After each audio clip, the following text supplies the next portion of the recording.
time to hear from our morning keynote speaker. He is the founder and CEO of Margins ID Group.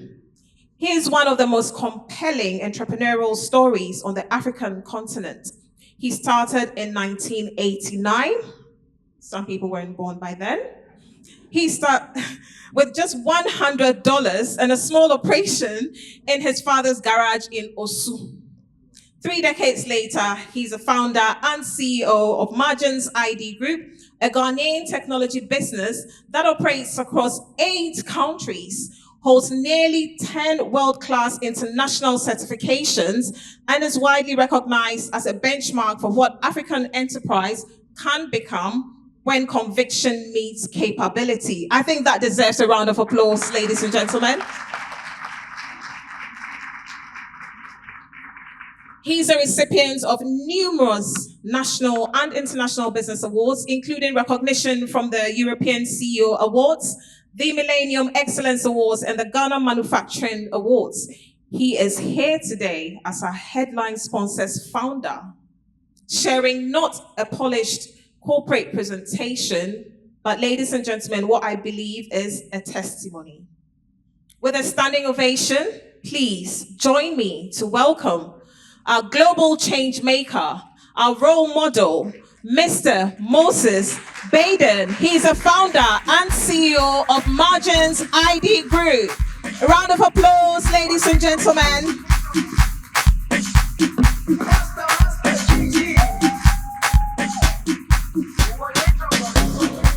Jerusalem, Ikayalami, Ilondoloze,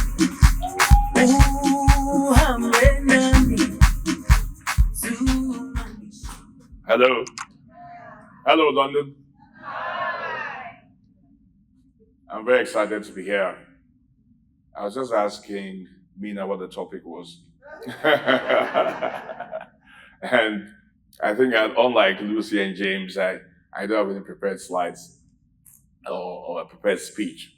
I understood that I'm supposed to inspire you with a story that enables you to think about how you can impact Ghana and indeed Africa from the diaspora. And the story that I will know. This story is not about me.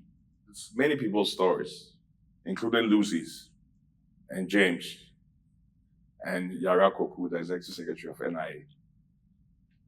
And most of them Fansman boys in this room, I see Hans Jabba, and all the people privileged to have gone to that grade school in Fansman.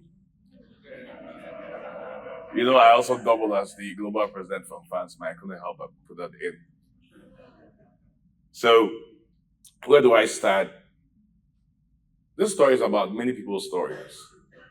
You know, like I tell my team, they do all the hard work, and I get all the praise for it because I have the title to do that. It's James's story. James used to be a banker in London, right?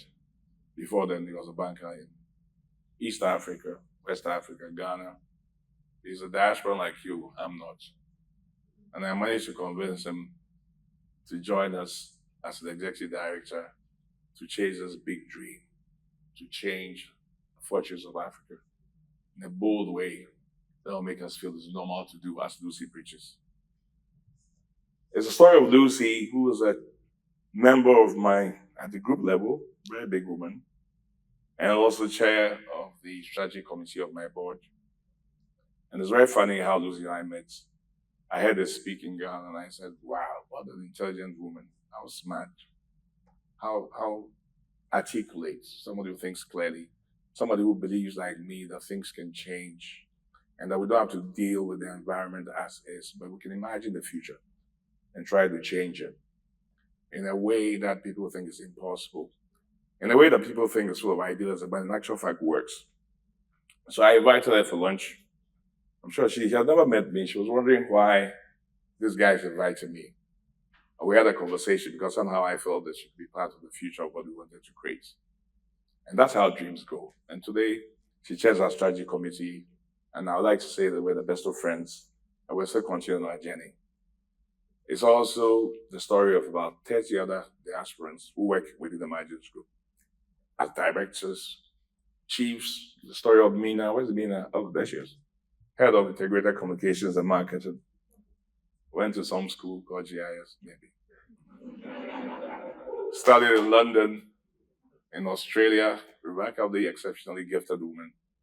Lived in diaspora, but now works in Ghana and loves Africa. And it's also a story of my brother, B.C. Baiden, who was the head of compliance for Transocean globally, that I convinced to leave his very comfortable millionaire lifestyle and move to Accra. And it's now very exciting. There's so many people I could mention. But let's get back to the story. Let's start from now. Today, Margins Group is in about 8 countries.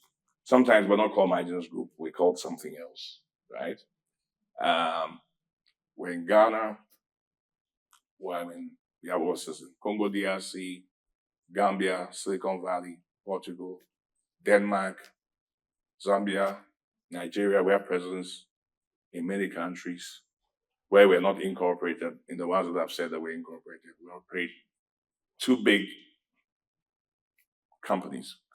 One is a technology company that designs and builds identity platforms that connect people to product solutions and services seamlessly, whether directly or remotely. And the other is Africa's most certified secure document production facility, maybe the largest, sitting in Accra, producing secure identities, labels, Visa cards, European MasterCard that you use every day. And of course, also produces the Ghana card that I met you about, PPP with NIA. And people always ask me, okay, so you're in all this country, building all these manufacturing and having several SPVs run the Ghana card, not just in Ghana, but also in 12 countries, and soon to be 55 countries.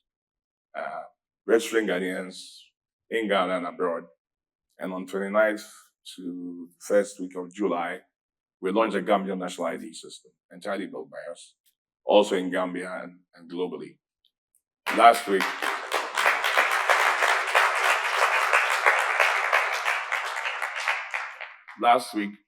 on the 1st of July, after 2.5 years of talking to the government of Congo, we signed a national ID contract for the DRC for the same scope, even much bigger, maybe 6 times bigger or abroad. So today, we employ over 600 people across all these companies, and maybe we have another 100 or so in different consultancy capabilities across these 8 countries.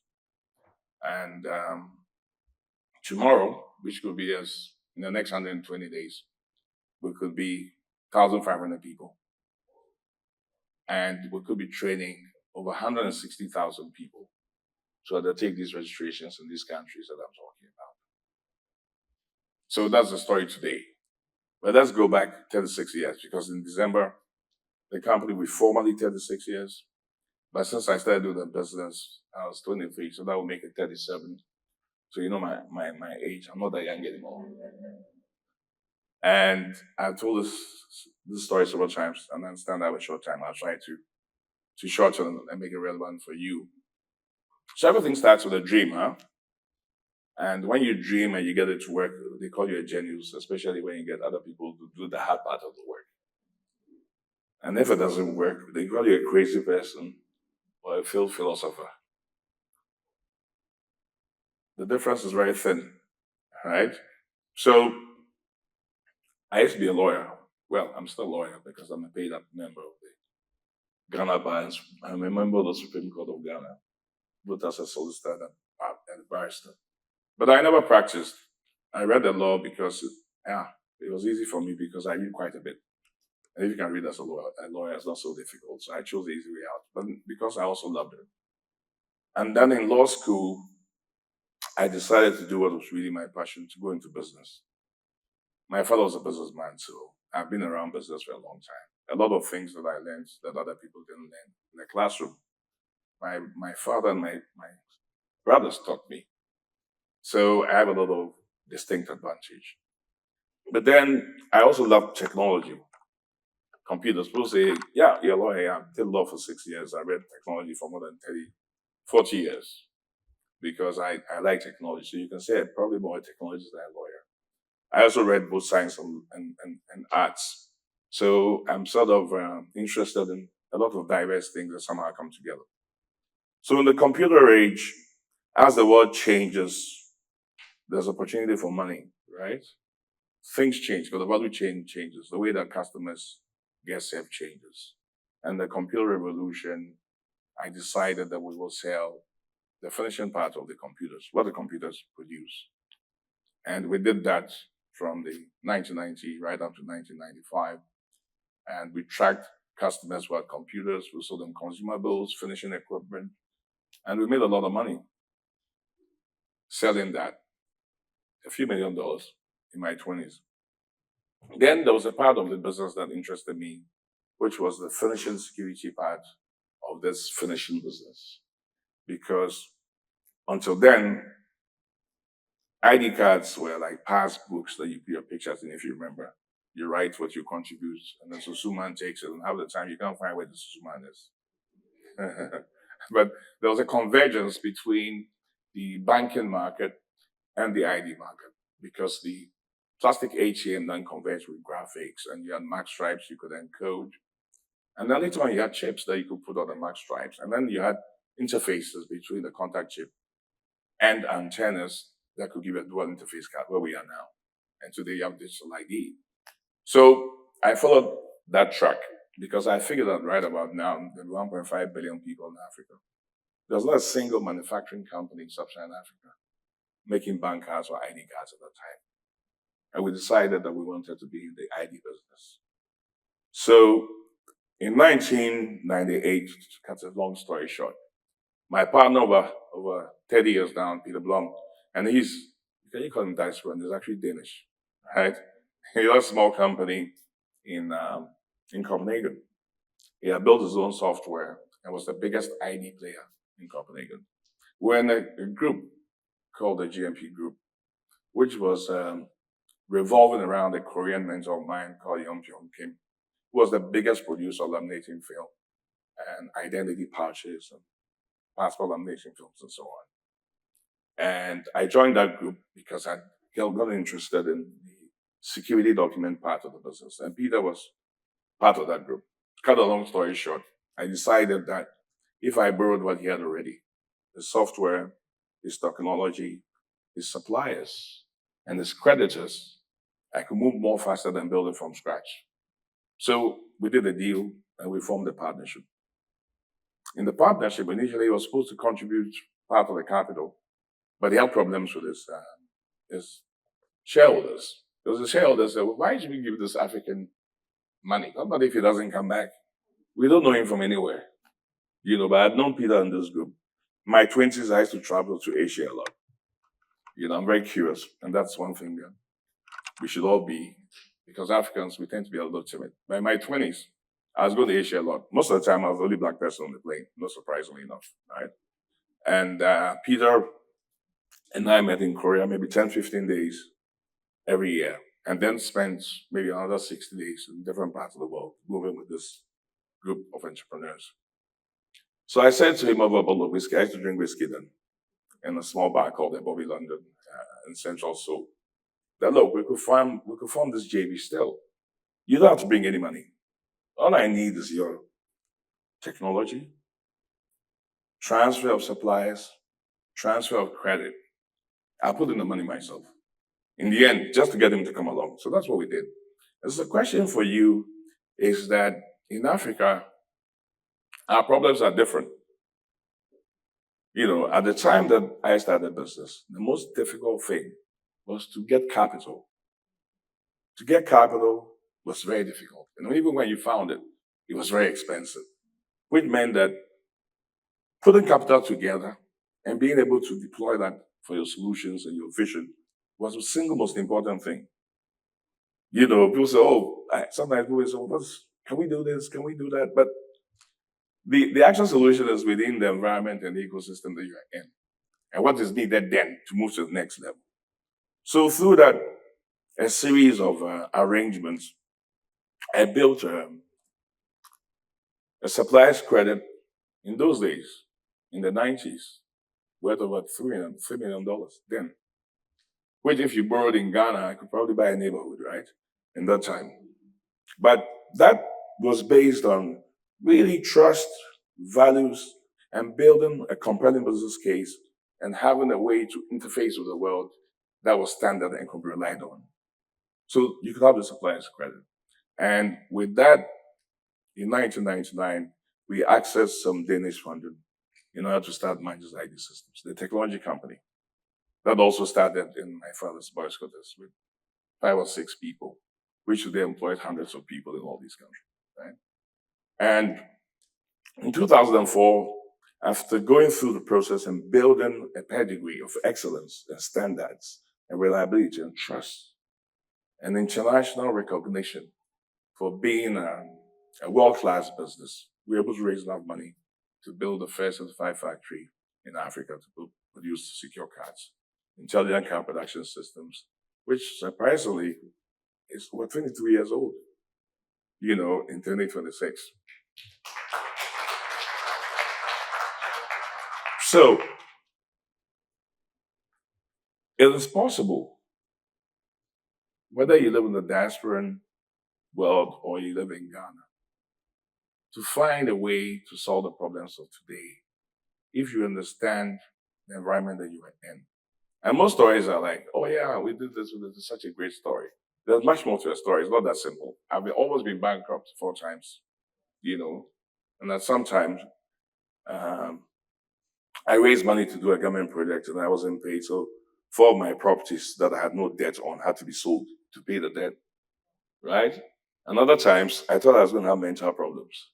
So it's not that easy, but it is possible if you're bold and if you consider a new normal. It's not only about wealth. It's about values. It's about vision. It's about passion. It's about relentlessly pursuing what you believe in. That's what gives you energy. So today, we have the Margins Foundation, which is focused on education, tech, and empowerment of African entrepreneurs. We have the Baiden Foundation, which is also focused on entrepreneurship, education, and empowerment, both. One being owned by all the Margins people, one being my own foundation, right? Doing the things that I love to do. And so we should think as Africans about what is important. It is not enough to have a country and have all these aspirations if you don't believe in what you're doing. And as diasporans come in, if you want to come to Ghana or Africa, it's even worse in other countries than it is in Ghana. I'm mentioning, Lucy knows what I mean. But contracts are not respected. Commitments are easily broken. There's a lot of corruption. The environment is not conducive. Even where the laws and policies exist, they're not implemented. Even when you have the production facility, the capability, even when you employ a lot of Ghanaians, I'm not talking farmers, I'm talking about high-grade works where diasporans are coming here paying top global prices, not local prices. And they are delivering. People rather give contracts to other people, not because it makes sense, but for some other reason that you may not even comprehend. And later, when they're not in a position to do that, they actually call you and tell you that they want you to give their son or daughter a job. It doesn't make sense. But for them, it makes sense. So how are you going to exist in such an environment? You need to measure risk for what it is, not in theory what you learned in an MBA class, but by being in the weeds and actually recognize the risk as is.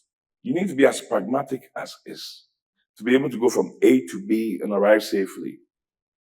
Sometimes a little bit, but you must arrive. Now the unwritten rules in informal, undocumented systems, mostly in Africa, may be unwritten, but they're real. You need to document it yourself. You can't get up one day, pack your bag and say, I'm going to Ghana, when you haven't looked at the risk that you have to mitigate.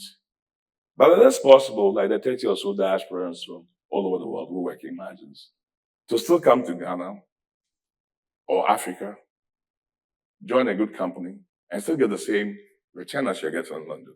If you're bold, and if you're normal, is beyond this normal. If it's like Lucy's, this story is not a story about me. It's a story about people who can share a common value, a common vision, develop international systems that are globally accepted, in order to operate at a global level, but still recognize risk as is, both locally and internationally, and be able to mitigate it, not just in the theoretical sense, but in a practical sense, getting to the end of the journey alive and not dead, and inspiring other people to do better. Because together, if we form a critical mass, we can build a bold future. Thank you.